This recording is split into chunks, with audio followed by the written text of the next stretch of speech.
Buenas, mi nombre es Esteban Gamboa. Les doy la más cordial bienvenida a este video del curso de Procesos Agroindustriales 1, que forma parte de la Cátedra de Gerencia y Desarrollo Agroindustrial. En este video vamos a estar abordando algunos ejercicios sobre conversiones, que son de gran importancia para la resolución de ejercicios y para aplicación de los temas del curso. Como comentamos, el video en sí abarca la resolución de ejercicios, de ejemplos, de cálculos primordialmente que son importantes para el curso. Primero vamos a abarcar algunos ejercicios de conversiones sencillos, más que nada para recordar, para reintroducir el tema, porque es de importancia para el desarrollo de otros ejercicios ya un poco más elaborados. Entonces aquí tenemos un ejercicio que dice así: un cuerpo tiene una temperatura de 75 grados Celsius. ¿Cuál será su temperatura en grados Fahrenheit y en Kelvin? Entonces, tenemos las dos soluciones posibles. Primero, la temperatura en grados Fahrenheit va a ser igual a la temperatura que tenemos en grados Celsius por 1.8. Ese 1.8 recordemos que es la proporcionalidad entre grados Fahrenheit y grados Celsius. Es decir, cada vez que cambiamos un grado Celsius, cambiamos 1.8 grados Fahrenheit. Más 32, recordando que esa es la diferencia de donde se establece el cero para cada una de las escalas. Tenemos entonces acá estos 75, que es la temperatura en grados Celsius, por el factor de proporcionalidad que ya comentamos, más la diferencia de cero en la escala. Por lo tanto, para obtener la temperatura en grados Fahrenheit, tendríamos estos 167 grados Fahrenheit. Es decir, los 75 grados Celsius equivalen a 167 grados Fahrenheit. Ahora, en el otro caso, para la temperatura en grados Kelvin, recordemos que la división de escala, tanto para los grados Kelvin, y para los grados Celsius, es la misma. Entonces aquí no hay una razón de proporcionalidad. Solo está el 273.15 que establece la diferencia de dónde está el cero en una escala y en otra. Entonces sería nada más tomar los 75 y sumarle 273.15 y nos da que los 75 grados Celsius son 348.15 Kelvin. Entonces este es un ejercicio sencillo para temperaturas que usualmente son conversiones bastante simples. Vamos a pasar ahora a uno un poco más elaborado, ya con múltiples conversiones. Tenemos que el agua a 25 grados Celsius tiene un CP, una capacidad calorífica, de 4.186 julios sobre gramo por grado Celsius. ¿Cuál sería el valor de dicha propiedad en BTU por libra grado Fahrenheit? Entonces, de nuevo, comenzamos con la conversión. 4,186 julio sobre gramo por grado Celsius. Entonces, tenemos que pasar cada una de las unidades que tiene esta propiedad del sistema internacional, que son julio, gramos, grados Celsius, a el sistema inglés, o sea, BTU, libra, grado Fahrenheit. En primera instancia, hacemos la conversión para la temperatura. Entonces sabemos que por cada grado Celsius, hay un cambio de 1.8 grados Fahrenheit. Luego, por cada 454 gramos, tenemos una libra. Esas son las conversiones para cada una de las unidades. Y luego, un BTU equivale a 1055.06 julios. Ahora sí. Entonces, hacemos el cálculo y corroboramos que se cancelen los grados Celsius con los grados Celsius, se cancelan los gramos con los gramos y se cancelan los julios con los julios. Con lo cual nos quedan pues las variables o las unidades de interés que teníamos, que serían los grados Fahrenheit, las libras y los BTU. Entonces multiplicamos por cada una de las razones de proporcionalidad, por las conversiones para cada una de las unidades, y nos da que entonces el agua a 25 grados Celsius va a tener una capacidad calorífica de 1 BTU por libra por grado Fahrenheit. Entonces ahí tenemos en primera instancia la conversión de la que ya hablamos, de la temperatura, bastante sencilla.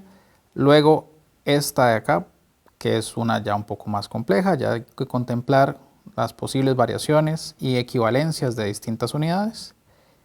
Y finalmente, en relación a conversiones, vamos a hablar de este último ejercicio, que nos habla de una unidad también de interés, no solo en el curso, sino en general, para aplicaciones ingenieriles. Es de gran importancia la presión. Y es de gran importancia tener a mano y conocer, tener cierta noción de cómo varía la presión entre distintos sistemas, entre el SI y el sistema inglés. Y además tenemos una particularidad, y es que la presión se suele expresar en muchas distintas unidades, en pascales, atmósferas, bares, PSIs, milímetros de mercurio, dependiendo de la aplicación. Y también dependiendo inclusive a nivel industrial del equipo con el cual estemos trabajando, e inclusive de dónde lo hayamos adquirido. Entonces tenemos aquí un caso particular que dice que la presión absoluta bajo 10 metros de agua es de 2 atmósferas. ¿Cuánto sería dicha presión en PSI, o en libras por pulgada cuadrada, y en milímetros de mercurio? Entonces tenemos las equivalencias respectivas. Primero, para pasar de atmósferas a PSI, o a libras por pulgada cuadrada. Sabemos que por una atmósfera tenemos 14.7 PSI. Entonces, hacemos el respectivo cálculo. Las atmósferas se cancelan con las atmósferas y nos dan 29.4 PSI. Entonces, las dos atmósferas serían 29.4 PSI. Luego, para convertirlo a milímetros de mercurio, sabemos que por cada atmósfera tenemos 760 milímetros de mercurio. Entonces, de nuevo, como lo hicimos en el caso anterior, las atmósferas se cancelan con las atmósferas y obtenemos los milímetros de mercurio, que en este caso serían 1520 milímetros de mercurio.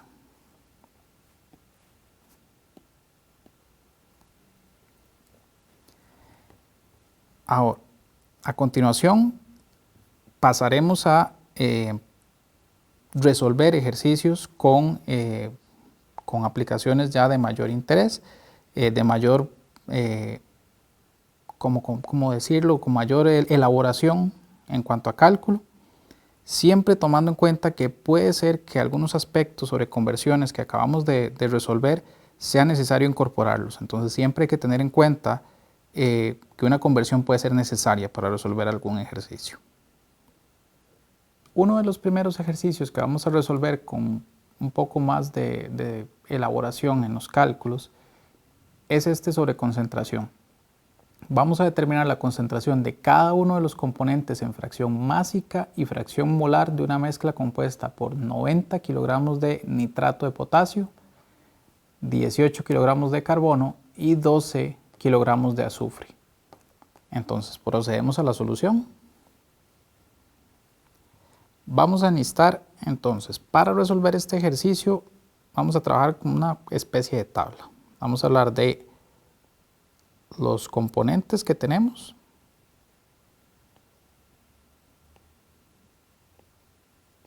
Entonces tenemos componente y la masa respectiva de cada uno. Tenemos el primer componente, que era el nitrato de potasio,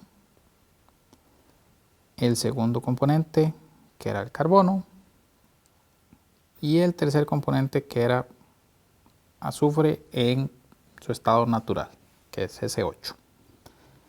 ¿Cuánto teníamos de cada uno? Masa en kilogramos.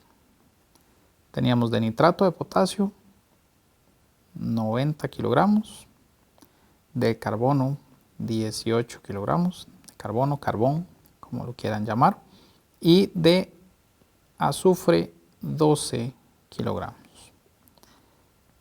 Si sumamos la totalidad de la masa de cada uno de los componentes, esto nos da un total de 120 kilogramos. Por lo tanto, si quisiéramos determinar la fracción másica de cada uno de ellos, recordamos que la fracción másica la podemos determinar como la masa de cada uno de los componentes, por eso el sub i, entre la masa total. Por lo tanto, si lo hacemos para el nitrato de potasio,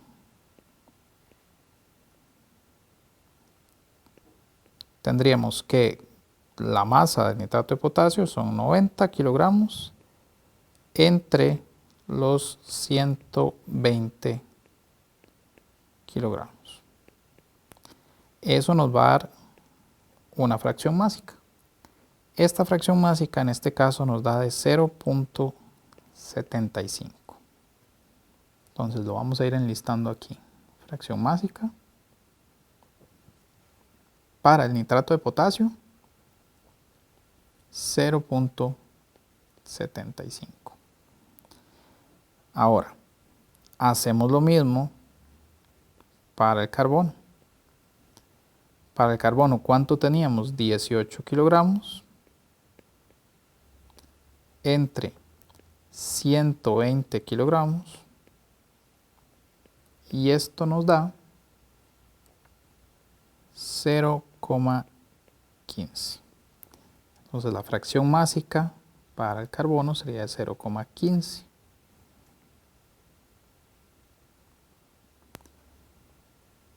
Vamos a desplazarnos un poco. Si queremos ahora más bien para el azufre, teníamos 12 kilogramos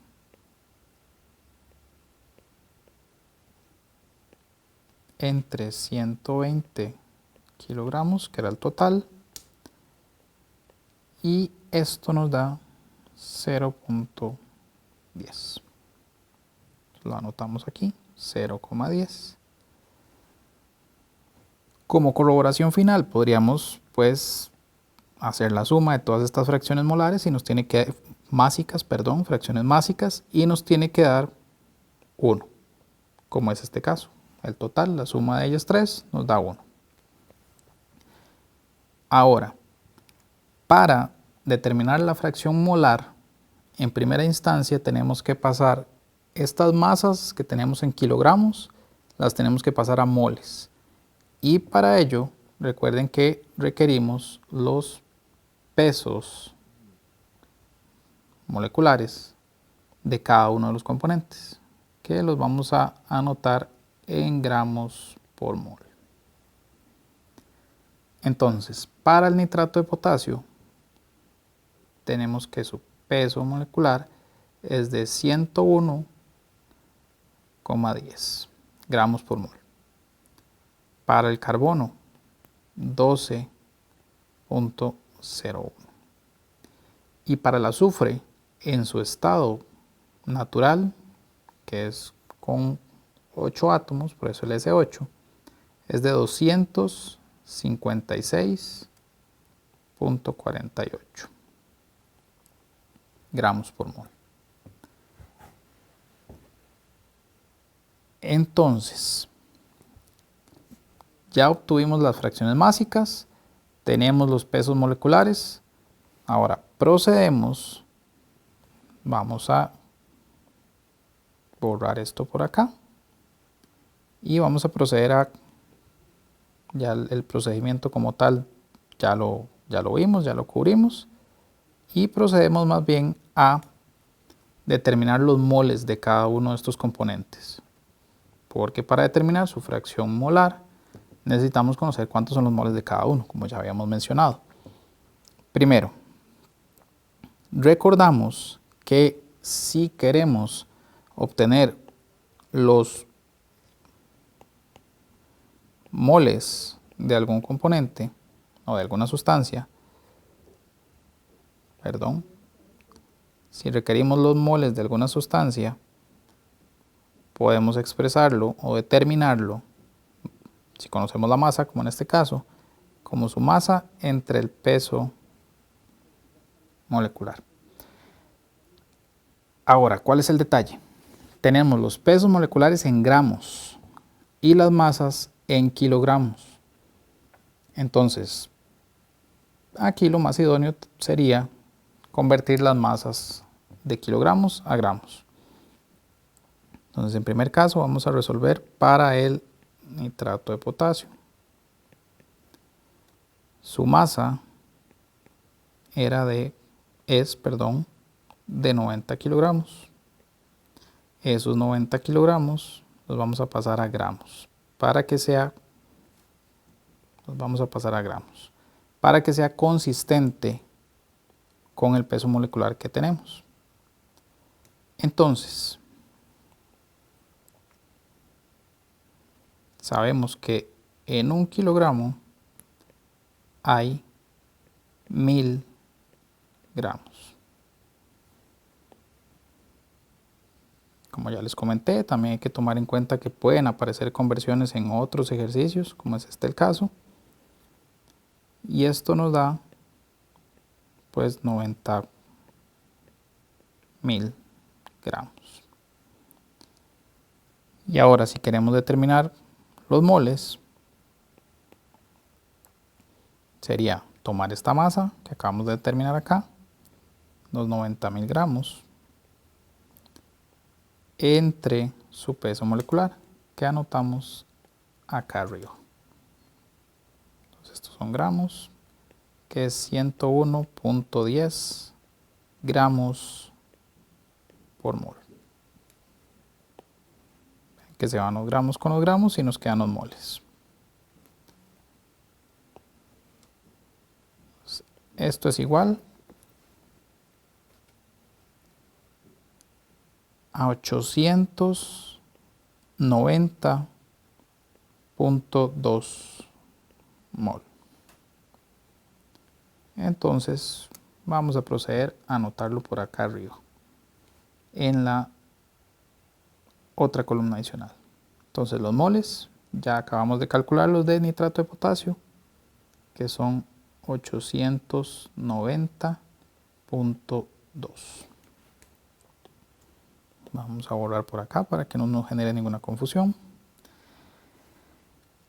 Ahora, lo que acabamos de hacer para el nitrato de potasio, lo replicamos para cada una de las otras dos sustancias.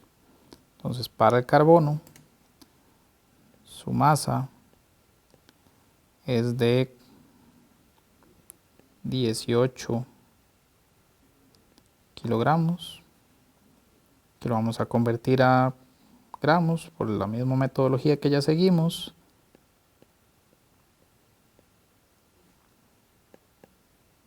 Y obtenemos 18.000 gramos. Por lo tanto, los moles sería esa masa, los 18.000 gramos,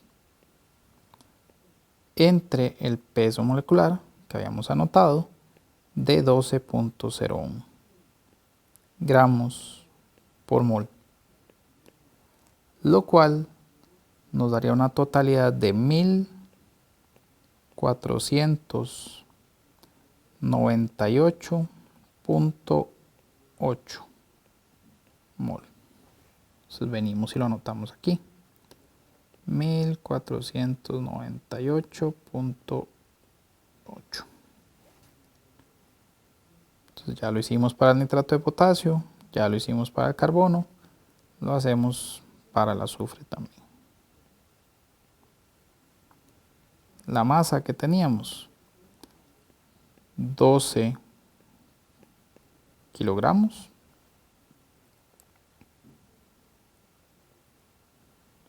Lo mismo, 1 kilogramo tiene 1000 gramos. Y esto nos da 12.000 gramos. Determinamos los moles.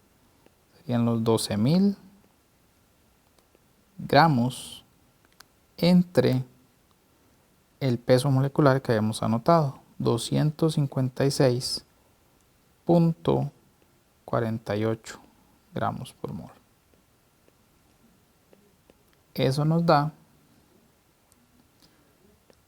46.8 mol. Lo anotamos por acá, 46.8. Recordando aquí el orden que llevábamos en la tabla. Primera fila es el nitrato de potasio, segunda fila el carbono, tercera fila el azufre. Al igual que lo hicimos con la masa, ahora lo vamos a hacer con los moles. Hacemos una suma para determinar cuántos moles en total tenemos. Al hacer esta suma de acá, nos da que tenemos en total 2435.8 mol.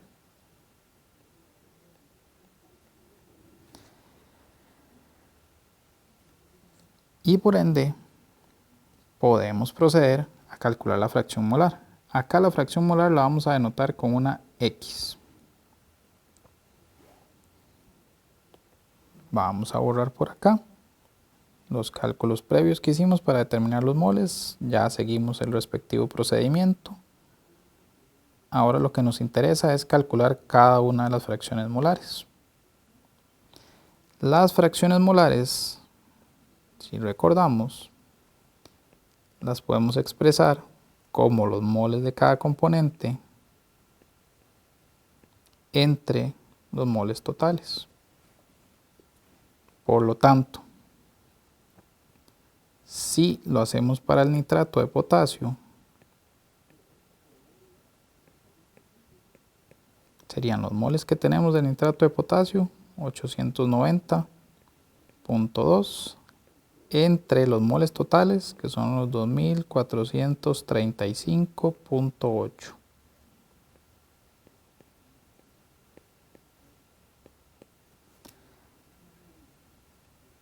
Y esto, para el nitrato de potasio, nos da 0.3655.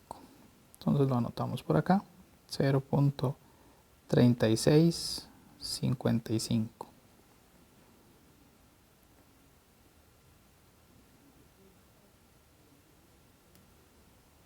Vamos a borrar estas anotaciones que habían quedado por acá. Hacemos lo mismo para el carbono.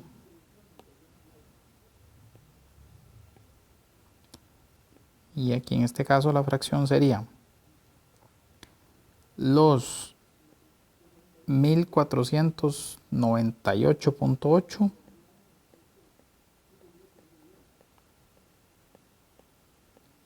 moles que habíamos determinado para el carbono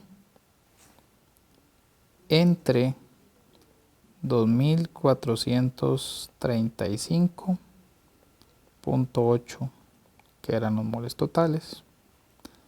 Entonces la fracción para el carbono nos da 0.6153.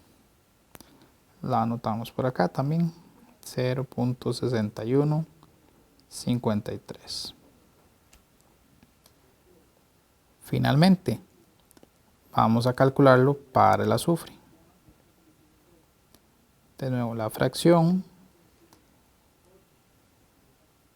tenemos que va a depender de los moles totales que habíamos calculado para el azufre, que son los 46.8 entre los 2435.8 moles totales. Entonces la fracción para el azufre nos dará 0.0192. Procedemos a anotarla acá, 0.0192. Al igual que con las fracciones másicas, aquí para recordar, esta X denota fracción molar. Al igual que lo hicimos con las fracciones másicas, podemos corroborar que esta suma nos da igual a 1, como es el caso en esta oportunidad. Entonces nos da igual a 1. Eso significa que pues, seguimos el procedimiento apropiado para los cálculos y obtenemos resultados consistentes. ¿Qué pasaría si no nos diera igual a 1? Pues que existe la posibilidad de haber cometido algún error en algún cálculo. Ahora, si nos diera muy cercano a 1, qué sé yo, 0.99 algo o 1.0 algo, en ese caso lo que pasaría es que serían cuestiones de redondeos, pero eso no hace que el cálculo sea incorrecto. Y al igual con las fracciones, recuerden que una fracción nunca puede dar mayor a 1. Ninguna fracción de ningún componente puede dar mayor a 1. Entonces aquí tenemos los resultados finales, los resultados que nos interesaban, que eran acá las fracciones molares y acá, perdón, las primeras que señalé, las fracciones másicas, y estas segundas, las fracciones molares. Acá.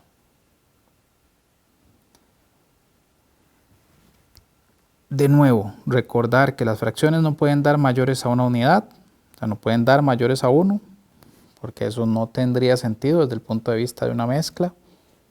Y que la suma de todas las fracciones que tengamos, si eran 3 componentes, la suma de las 3, si eran 4, la suma de las 4, si eran 5, la suma de las 5, tienen que dar 1 o muy cercano a 1. Si se alejan ya de 1, sí tenemos que corroborar y revisar si alguno de los cálculos que realizamos tiene algún error significativo. Por lo tanto, esta sería la solución del primer ejercicio que les comenté, que ya tenían cálculos más elaborados. ¿Cuál es la importancia de abordar el aspecto los aspectos relacionados con concentración? Recordando que esta no es la única manera de expresar concentraciones, porque es una variable de muy alto interés en la resolución de ejercicios, y no solo en la resolución de ejercicios, sino en el planteamiento en general de balances de masa y balances de energía. Siempre es necesario conocer cuánto es la composición de cada uno de los componentes allí presentes para permitir pues, realizar cálculos en relación a ellos. Otro aspecto a señalar con este ejercicio,